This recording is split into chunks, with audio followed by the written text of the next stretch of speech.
Quelles sont les véritables origines de Gohan Beast dans Dragon Ball Super partie 1? Dans le film, après avoir vu Piccolo aux portes de la mort, Gohan explose de rage et débloque la transformation Gohan Beast, obtenant une puissance comparable à celle de Goku Ultra Instinct et de Vegeta Ultra Ego. Je crois qu'on se rend pas compte, c'est une dinguerie. Mais une question revient souvent, d'où vient réellement cette transformation? Je vais tout vous expliquer, mais juste avant, abonne-toi, on vise les 30 000 abonnés. Selon une théorie très populaire, d'ailleurs Jiki Tenno a déjà fait une vidéo, Gohan Beast sera en réalité une transformation liée au démon.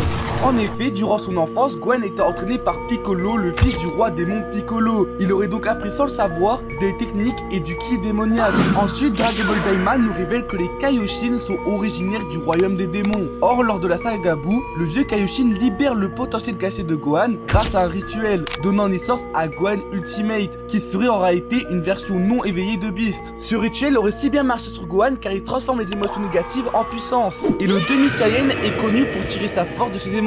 Tout cela accentué par le mélange de son sang d'humain et de Saiyan. Enfin, le design de Gohan Beast renforce cette idée. Les marques au noir sur ses yeux rappellent celles des démons, notamment celles de Dabra et de Majin Vegeta. Mais ce n'est pas tout, son premier Chara design, sa peau plus claire, rappelle également celle des Kaio. En conclusion, Gohan Beast pourrait être un mélange entre ses gènes d'humain, Saiyan et démoniaque, amplifié par ses émotions. Bien sûr, rien n'a été confirmé officiellement, mais les indices sont suffisamment nombreux pour alimenter cette théorie. Et vous, dites-moi en commentaire ce que vous en pensez. Dans la prochaine vidéo, nous verrons la deuxième origine possible de Gohan Beast.